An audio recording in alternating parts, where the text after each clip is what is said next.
العالمين والصلاة والسلام على أشرف الأنبياء وأكرم المرسلين وعلى آله وصحبه ومن تبعهم بإحسان إلى يوم الدين وبعد فأعوذ بالله من الشيطان الرجيم بسم الله الرحمن الرحيم قل إن كان آباؤكم وأبناؤكم وإخوانكم وأزواجكم وعشيرتكم وأموال اقترفتموها وتجارة تخشون كسادها ومساكن ترضونها أحب إليكم من الله ورسوله وجهاد في سبيله فتربصوا حتى يأتي الله بأمره والله لا يهدي القوم الفاسقين صدق الله العظيم إن الله وملائكته يصلون على النبي يا أيها الذين آمنوا صلوا عليه وسلموا تسليما الصلاة والسلام عليك يا سيدي يا رسول الله وعلى آلك وأصحابك يا سيدي يا حبيب الله الصلاة والسلام عليك يا سيدي يا رحمة للعالمين وعلى آلك وأصحابك يا سيدي يا خاتم النبيين مولاي صل وسلم دائما أبدا على حبيبك خير الخلق كلهم هو الحبيب الذي ترجى شفاعته لكل هول من الأهوال مقتحم يا ربي بالمصطفى بلغ مقاصدنا واغفر لنا ما مضى يا واسع الكرم اللہ رب العزت کے فضل و کرم سے، اس کی توفیق خاص سے، اس کے حبیب کریم صلی اللہ علیہ وآلہ وسلم کی ذات مبارکہ کے توسل جلیلہ سے ہم سب لوگ جمعۃ المبارک کی ان بابرکت ساعت میں جامع مسجد سیدنا صدیق اکبر رضی اللہ تعالیٰ عنہ جو بلاغ میں جمع ہے، اس خالق کے کائنات کے حضور دعا ہے کہ رب کائنات ہم سب کا جمعۃ المبارک کی بابرکت ساعت میں جمع ہونا، ذکر کرنا اور سننا اپنی بارگاہ عالیہ میں شرف قبولیت عطا فرمائے۔ اللہ رب العزت کی توفیق خاص سے جمعۃ المبارک کی بابرکت ساعت میں مختصر سا تذکرہ غازی علم الدین شہید رحمہ اللہ آپ کا کیا جائے گا۔ 30 اکتوبر 1929 آپ کا یوم شہادت ہے۔ یہ جو قبرستان ہے میامی صاحب قبرستان، وہاں پہ آپ کا مزار مبارک ہے، تو اسی حوالے سے گفتگو کے چند کلمات آپ کے گوش گزار کروں گا۔ جو آیت مبارکہ میں نے تلاوت کی ہے یہ سورہ توبہ کی آیت طیبہ ہے۔ اس کے اندر اللہ رب العزت نے فرمایا قل اے حبیب آپ فرما دیں، آپ اعلان فرما دیں۔ یہاں پہ کیا ہے کہ عقیدہ توحید کے ساتھ، عقیدہ رسالت کے ساتھ تعلق جوڑنا ہے کہ جو ہمارے محبوب آپ سے فرمائیں، اگر وہ اپنی ذات کے متعلق بھی ہو تو وہ دین ہے، حضور کی ذات کے متعلق بھی کوئی بات ہو وہ اصل دین ہے، تمہارے ایمان کا حصہ ہے، ایمان کا جز ہے۔ یہ نہیں کہنا کہ یہ حضور کی ذات کے متعلق ہے تو یہ دین نہیں ہے، یہ نماز روزہ عبادات کے متعلق ہے تو یہ دین ہے۔ قل جو ہے نا یہ اعلان کر رہا ہے کہ کوئی بھی بات ہو، چاہے حضور نبی کریم علیہ السلام کی ذات پاک کے متعلق ہو، چاہے وہ عبادات کے متعلق ہو، وہ تمہارے سب کے ایمان کا حصہ بھی ہے، ایمان کا جز بھی ہے۔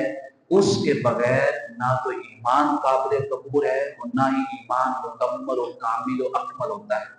تو کل کے اندر یہ پیغام، بعض احباب یہ تقسیم کرتے ہیں، وہ کہتے ہیں یہ جو ہے عمل حضور نبی کریم علیہ السلام کا یہ ان کی ذات کے متعلق ہے لہذا دین کا حصہ نہیں ہے، اس کے اوپر عمل نہیں کیا جائے گا۔ یہ جو عمل ہے یہ عبادات کے متعلق ہے لہذا یہ دین کا حصہ ہے، اس کے اوپر عمل کیا جائے گا۔ اللہ تعالیٰ نے قل سے یہ خطاب کا آغاز فرما کے نفی کر دی، فرمایا چاہے وہ میرے محبوب کی ذات کے متعلق ہو یا میری عبادات کے متعلق ہو، وہ دین اسلام کا حصہ ہے، دین ایمان کا جز ہے۔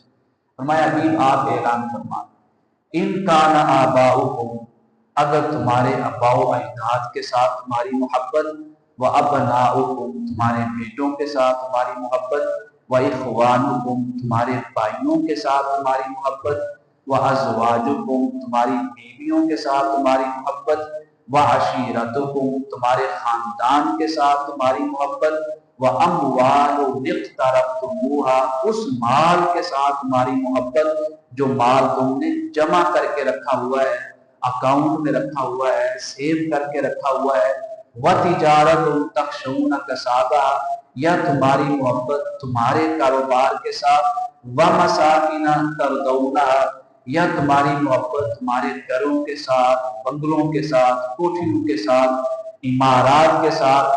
فرمایا تَرْضَوْنَهَا جس کو تم پسند کرتے ہو، أَحَبَّ إِلَيْكُمْ مِنَ اللَّهِ وَرَسُولِهِ وَجِهَادٍ اگر یہ محبت اللہ کی محبت سے بڑھ گئی، رسول کی محبت سے بڑھ گئی اور جہاد کرنے کی محبت سے بڑھ گئی، تو فرمایا فَتَرَبَّصُوا پھر انتظار کرو، حَتَّى يَأْتِيَ اللَّهُ بِأَمْرِهِ کہ جہاں تک کہ تمہارے پاس اللہ کا امر آ جائے۔ اللہ کے امر سے مراد کیا ہے کہ جب ہر شے کی محبت اللہ کی محبت سے بڑھ جائے گی، اللہ کے رسول کی محبت سے بڑھ جائے گی، جہاد کی محبت سے بڑھ جائے گی، تو فرمایا پھر میرے عذاب کا انتظار کرو، میری پکڑ کا انتظار کرو، میری گرفت کا انتظار کرو۔ واللہ اور اللہ تعالی لا یہدی القوم الفاسقین ایسے لوگوں کو کبھی بھی راہ راست پہ آنے کی، ہدایت پہ آنے کی، صراط مستقیم پہ آنے کی توفیق عطا نہیں فرماتا۔ یہ آیت بالکل واضح ہے۔ فرمایا اگر ہدایت بھی چاہیے تو کہاں سے ملے گی؟ محبت مصطفیٰ کی وجہ سے۔ اگر راہ راست پہ آنے کی توفیق بھی مانگتے ہو تو یہ توفیق کس کی وجہ سے عطا ہوگی؟ صدقہ حبیب مصطفیٰ کی وجہ سے عطا ہوگی۔ اور اگر میرے ہاں قابل قبول ہونا بھی چاہتے ہو تو یہ کس کی وجہ سے ہوگا؟ محبت مصطفیٰ کی وجہ سے۔ یہ تین محبتیں ایسی ہیں، فرمایا ان تین محبتوں سے بڑھ کر کسی اور شے کی محبت نہیں ہونی چاہیے۔ پہلی اللہ کی محبت ہے، دوسری رسول اللہ کی محبت ہے، اور تیسری جہاد کی محبت ہے۔ ظاہراً یہ تین محبتیں ہیں، حقیقتاً یہ تینوں ایک ہی محبت کا نام ہے۔ اللہ اور اس کے رسول کے ساتھ جو محبت ہے وہ حقیقی محبت ہے، جہاد کے ساتھ جو محبت ہے نا وہ اللہ اور اس کے رسول کی محبت کو قائم رکھنے کی وجہ سے۔ جو قومیں جہاد کو چھوڑ دیتی ہیں، جو قومیں جہاد کو ختم کر دیتی ہیں، فرمایا وہاں پہ کیا ہوگا؟ دین آہستہ آہستہ ختم ہوتا چلا جائے گا۔ جس جگہ پہ دین آہستہ آہستہ ختم ہوتا چلا جائے گا وہاں اللہ اور اس کے رسول کے ساتھ صلی اللہ علیہ وآلہ وسلم کے ساتھ محبت بھی کیا ہوتی چلی جائے گی؟ ختم ہوتی چلی جائے گی۔ یہی وجہ ہے حضرت معاذ بن جبل رضی اللہ تعالیٰ عنہ حضور نبی کریم علیہ السلام کے ساتھ ایک سواری پہ بیٹھے ہوئے تھے۔ حضور نے فرمایا معاذ کہ میں تمہیں ایک ایسی بات نہ بتاؤں کہ اگر تم اس کے اوپر عمل کر لو تو اللہ تمہیں جنت میں داخل کرے گا؟ عرض کیا یا رسول اللہ بلا کیوں نہیں، ہمیں تو اسی بات کا انتظار ہے کہ آپ کوئی ایسا عمل بتائیں کہ ہم اس کے اوپر عمل کریں، اللہ ہمیں جنت میں داخل کر دے۔ فرمایا پھر یہ بات یاد رکھو، نماز قائم کرنی ہے، اس کے بعد فرمایا ارکان اسلام کے اوپر عمل کرنا ہے، اور فرمایا ذروۃ سنامی یہ جو امر ہے نا، جو دین ہے، اگر اس کی سر بلندی چاہیے تو فرمایا جہاد کو کبھی نہیں چھوڑنا ہے، جہاد کو مضبوطی کے ساتھ تھامنا ہے۔ اب یہ جو شے ہے کہ ہر شے سے بڑھ کر اللہ سے محبت ہو جائے، اللہ کے حبیب کے ساتھ محبت ہو جائے۔ فرمایا جب بھی کبھی حضور نبی کریم علیہ السلام کی عزت اور ناموس پہ حملہ ہو، جب بھی کبھی کوئی بھی شخص اللہ تعالیٰ کی ذات کے بارے میں نازیبا الفاظ کہے، کوئی بھی شخص دین کے بارے میں گستاخی کرے یا بے ادبی کرے، کوئی بھی شخص جہاد کا انکار کرے، تو فرمایا اس کے خلاف تم سب نے اپنی اپنی استطاعت کے مطابق جہاد کرنا ہے، اس کے خلاف کلمہ حق کو بلند کرنا ہے۔ وہاں پہ اس معاشرے کے اندر بے ادبی مصطفیٰ ہو، وہاں پہ کھڑے ہو کر عزت مصطفیٰ کی حفاظت بھی کرنی ہے، حرمت مصطفیٰ کی حفاظت بھی کرنی ہے، اور ناموس مصطفیٰ کی حفاظت بھی کرنی ہے، تب جا کے یہ دین مکمل ہوتا ہے۔ یہی وجہ بنی کہ 1857 کی جب جنگ آزادی لڑی گئی اس کے اندر سب سے پہلے انگریزوں نے مسلمانوں کو اور ہندوؤں کو آپس میں تقسیم کیا، کیونکہ یہ ایک ہی ملک کے رہنے والے تھے، برے صغیر پاک و ہند کی، کہ اگر ان کی قوت آپس میں تقسیم ہو جاتی ہے، ان کی قوت منتشر ہو جاتی ہے، اگر ان کو ہم ایک دوسرے کے خلاف کر دیتے ہیں تو ہمیں ان کے خلاف لڑنے میں آسانی ہوگی۔ سب سے پہلا کام انہوں نے مسلمان اور ہندوؤں کے درمیان مذہبی جنگ شروع کروا دی۔ پھر جب جنگ ہوئی 1857 کی جنگ آزادی جس کو کہا جاتا ہے، آزادی کے نام سے جنگ لڑی گئی، اس کے اندر فتح کن کو ہوئی؟ انگریزوں کو فتح ہوئی۔ مغل بادشاہوں کے جو کچھ لوگ بچے تھے، شہزادے بچے تھے، ان کو سرعام انہوں نے سڑکوں کے اوپر کھڑے کر کے گولیاں ماری اور ان کے اوپر کتے دوڑائے گئے، اور ان کا انتقام ایسا کیا گیا کہ کوئی بھی شخص دیکھ کے یہ لرز جاتا تھا کہ کوئی بھی انگریز کے خلاف کھڑے ہونے کی جرات نہ کرے۔ کیوں؟ مسلمان الگ ہو گئے، ہندو الگ ہو گئے۔ اس کے بعد انہوں نے جب جشن منایا تو انہوں نے کہا کہ اس معاشرے کے اندر اگر ہم نے اپنے آپ کو مضبوط کرنا ہے تو حضور کے ساتھ، ان کے نبی کے ساتھ ان کی محبت کو کم کرنا ہوگا، دین کے ساتھ ان کی محبت کو کم کرنا ہوگا، اللہ تعالیٰ کے ساتھ جو ان کی محبت ہے اس کو کم کرنا ہوگا۔ انہوں نے اپنی مختلف تاریخیں شروع کر دی۔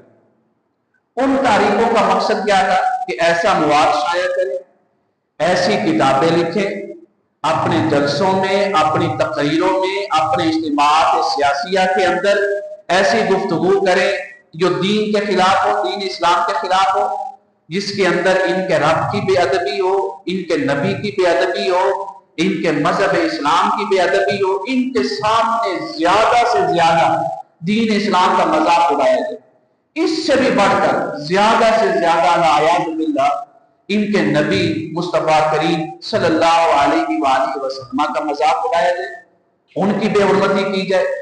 کیا ہوا کہ انہوں نے ایک کتاب لکھی، کتاب کا نام کیا تھا؟ دا سٹوری آف محمد، محمد کی کہانی۔ جب یہ کتاب لکھی، یورپ کے اندر یہ کتاب چھپی، تو اس کتاب کے اندر انہوں نے بڑے بےہودہ خاکے بنائے۔ 1857 کے بعد یا اس تاریخ کا آغاز ہو رہا ہے، بےہودہ خاکے بنائے، نازیبا تصاویر شائع کی۔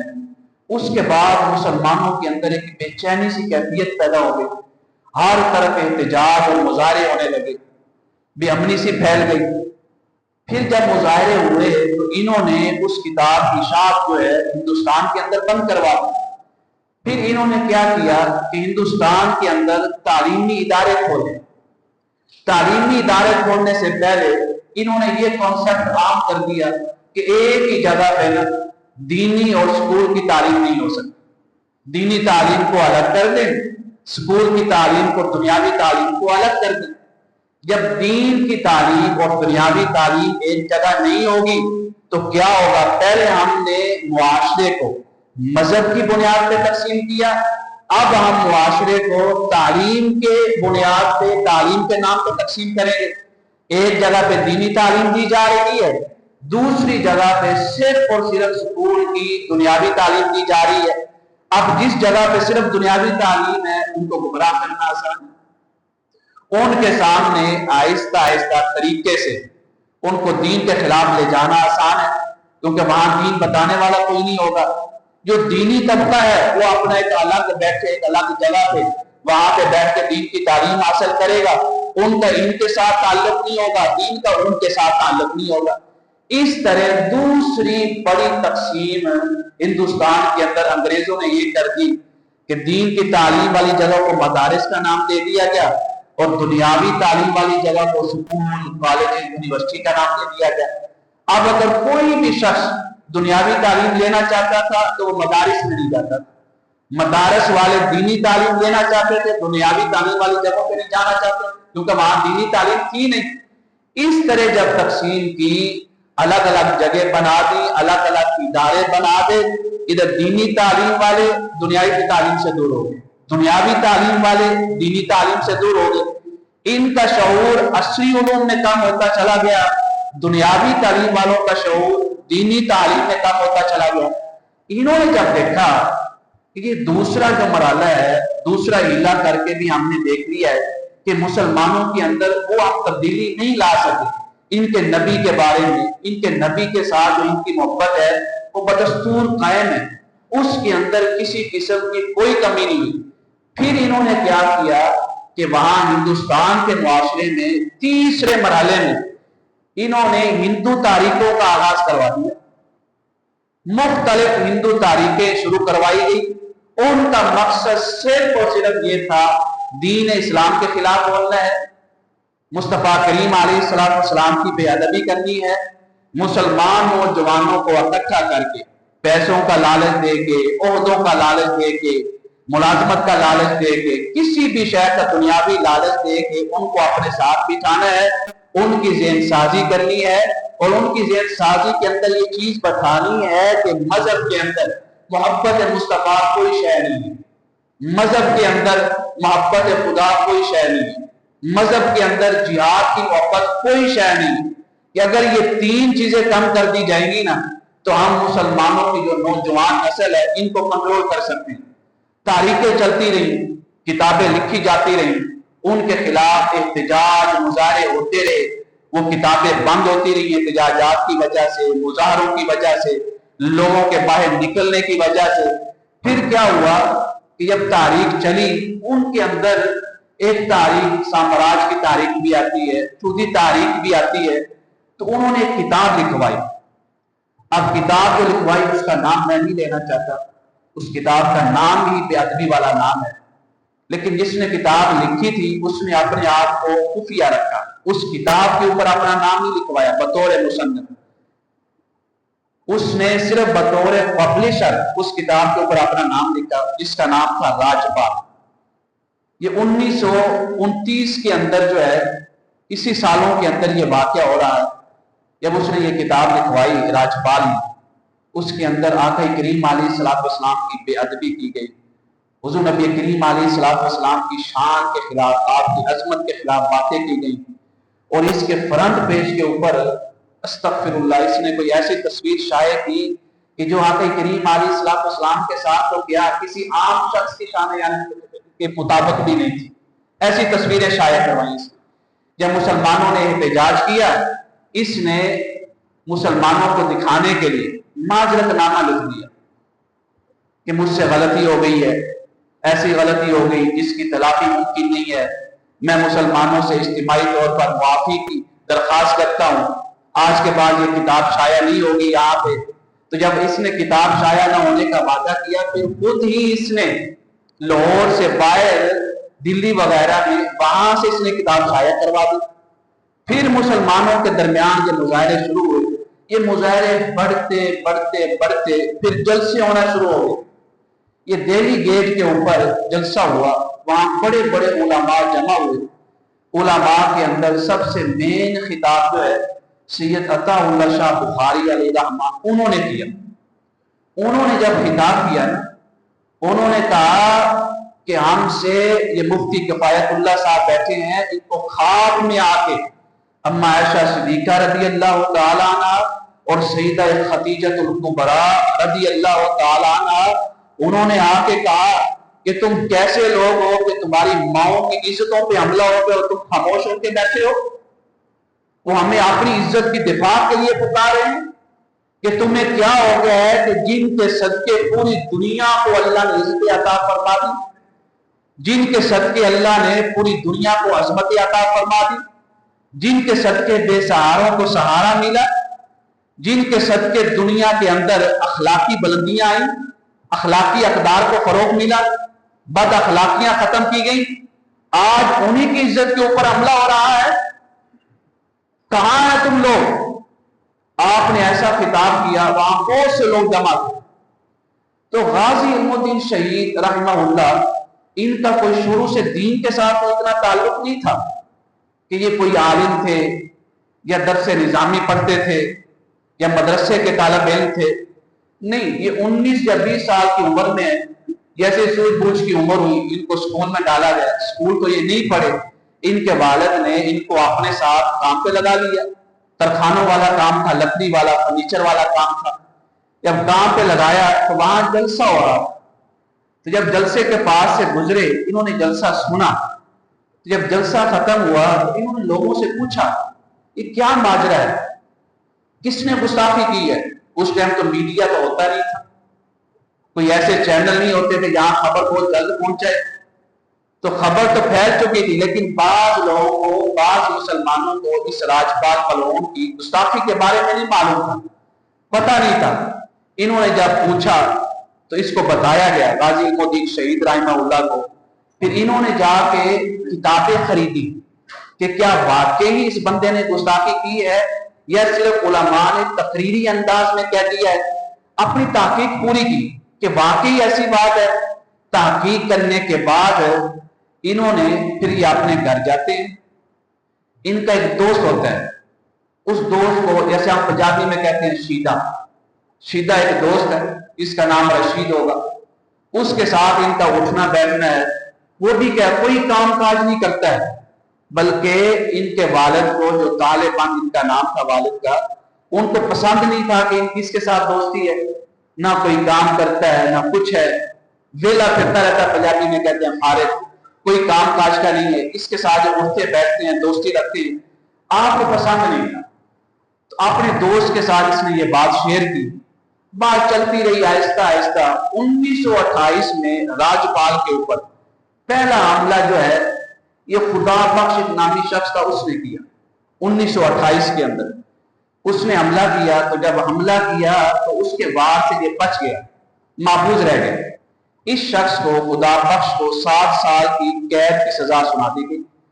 اس کے بعد ایک نوجوان تھا جو پاکستان کے ایریے میں، اس ٹائم پاکستان تو بنا نہیں تھا، پاکستان کے ایریے میں ایک نوجوان تھا جو کام کرتا تھا افغانستان کا، اس کا نام تھا عبدالعزیز۔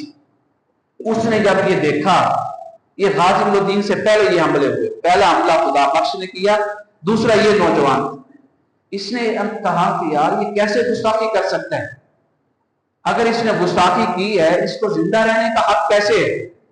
یہ کچھ عرصے کے لیے اپنے شہر واپس چلا گیا، اپنے ملک افغانستان میں، اپنے لوگوں سے ملا، وہاں پہ ملاقاتیں کی، پھر یہ واپس آ گیا، صرف اس نیت سے، ارادے سے واپس آیا کہ میں نے اس گستاخ رسول کو واصل جہنم کرنا ہے، یہ سعادت میں نے اپنے نصیب میں لکھوانی ہے، اللہ تعالیٰ مجھے یہ توفیق دے، مجھے یہ سعادت دے، میں اپنے ہاتھوں سے اس کو ذبح کروں۔ جب یہ واپس آیا، اس نے مختلف لوگوں سے پوچھا کہ یہ کب آتا ہے، اس کا دفتر کب کھلتا ہے، یہ سارا کچھ۔ جب یہ پوچھنے کے بعد وہاں پہ گیا تو اس نے ایک شخص کے اوپر حملہ کر دیا، وہاں جو اس کے دفتر میں بیٹھا ہوا تھا، راجپال کے دفتر میں، جب ایک شخص کے اوپر حملہ کیا تو بعد میں پتا چلا کہ وہ راجپال نہیں تھا۔ جب بعد میں پتا چلا تو اس طرح راجپال پھر بچ گیا۔ عبدالعزیز اس شخص کو، کیونکہ انگریزوں کا کنٹرول تھا، جو انگریزوں کے خلاف تھا، جو انگریزوں کے ساتھیوں کے خلاف تھا، اس راجپال کو پہلے سزا ہوئی تھی، پھر بعد میں عدالتوں نے اس کو آزاد کر دیا، باقاعدہ سیکورٹی دی گئی حکومت کی طرف سے کہ اس کے اوپر کوئی حملہ نہ کر سکے، کوئی نقصان نہ پہنچا سکے، تو اس کو قید کروا دیا عبدالعزیز کو۔ 14 سال کی اس کو قید کی سزا سنائی گئی، 14 سال۔ آج بھی ایسے ہی ہے، جو حکومت کے اندر لوگ ہیں، ان کے دوستوں کو کچھ کہہ دیں یا ان کے ساتھ کچھ کہہ دیں تو فوراً گرفتاری ہو جائے گی۔ اگر حکومتوں کے دوست کے اندر نہیں ہیں، ان کے ساتھ دوستیاں نہیں ہیں، کسی اور کے ساتھ ہیں، ان کے ساتھ جتنا مرضی ظلم ہوتا ہے، حکومت کسی ایک بندے کو بھی گرفتار نہیں کرے۔ یہ تو انگریزوں کے دور سے کیا، یہ تو اول سے ایسا چلتا آ رہا ہے۔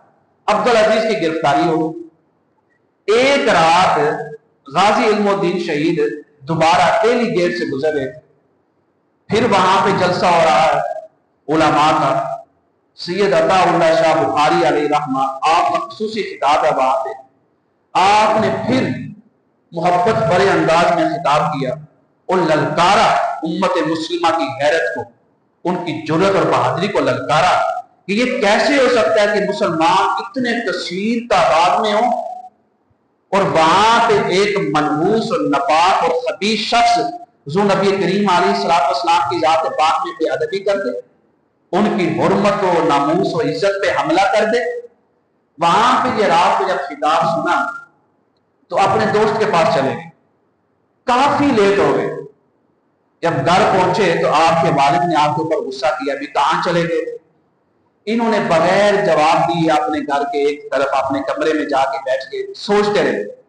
جیسے ہی صبح ہوئی نا، صبح سویرے یہ جیسے روٹین میں نکلتے تھے اس ٹائم سے پہلے اپنے گھر سے نکل گئے، اپنے دوست کے پاس جا کے بیٹھتے ہیں، اس شیدے کے پاس، جس کو ہم رشید ہی کہہ لیں گے، شیدہ نہیں کہیں، رشید کے پاس جا کے بیٹھ گئے، اس کو کہا یہ ماجرا ہے اور مجھے بار بار خواب آ رہا ہے بزرگ کا، اور وہ خواب میں آ کے کہتے ہیں علم و دین ابھی نہ غازی بنے ہیں نہ شہید بنے ہیں، ابھی صرف آپ کے والد نے آپ کا نام علم و دین رکھا ہوا ہے، کہ علم و دین تو گھر میں لے کر ہوا ہے اور تیرے نبی کی عزت پہ حملہ ہو گیا،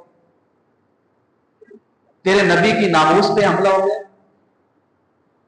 حرمت پہ حملہ کر دیا تو چین کی نہیں سو رہا ہے، اٹھ اس سے قبل کہ یہ سعادت کسی اور کے ہاتھ میں چلی جائے تو اپنے ہاتھ سے اس گستاخ کی گردن جو ہے تن سے جدا کر یہ سعادت اپنے حصے میں لے۔ کئی دفعہ یہ خواب آ چکا، اس رات جب خواب آیا تو صبح سویرے نماز فجر کے ٹائم یہ اپنے دوست کے پاس چلے، دوست کو جب سارا ماجرا سنایا نا تو دوست کا دل بھی مچل اٹھا۔ جتنا بھی کوئی شخص بے عملہ ہو، جتنا بھی کوئی شخص دین سے دور ہو، جب حضور کی بات آتی ہے نا اس کے ایمان کی چنگاری جل اٹھتی ہے، اس کا ایمان جو ہے نا جوش ماننے لگتا ہے۔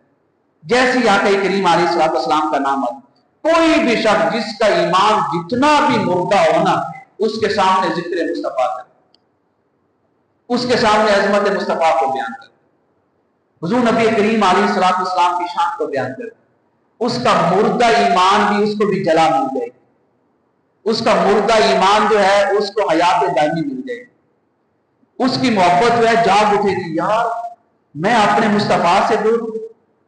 اس لیے تو علامہ اقبال نے کہا نا کہ محمد سے وفاتوں نے تو ہم تیرے ہیں، یہ جہاں چیز ہے کیا لوح و قلم تیرے ہیں۔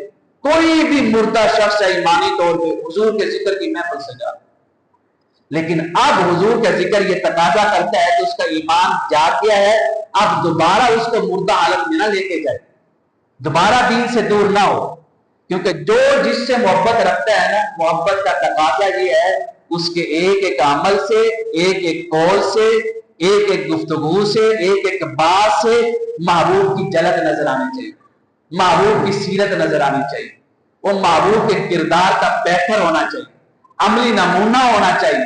اس لیے تو قرآن پاک نے فرمایا نا کہ تمہارے لیے کوئی بھی آئیڈیل شخص نہیں ہے، اگر کوئی آئیڈیل شخصیت ہم نے تمہارے لیے بنائی ہے تو وہ میرے مصطفیٰ کی ذات پاک۔ انہوں نے مشورہ کیا، اس نے نہ کبھی نماز پڑھی، دوست نے دین سے بھی دور، کبھی ایسا کوئی ایسی مجلس میں کسی ایسی محفل میں آنا جانا بھی اتنا نہیں تھا۔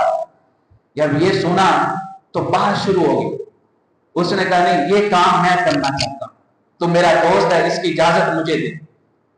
علم الدین نے کہا کہ نہیں یہ کام میں کروں گا، مجھے خواب آ رہا۔ جب بحث و تکرار بڑھتا چلا گیا نا، یہ بحث کس میں ہو رہی ہے مجھے آپ بتائیں؟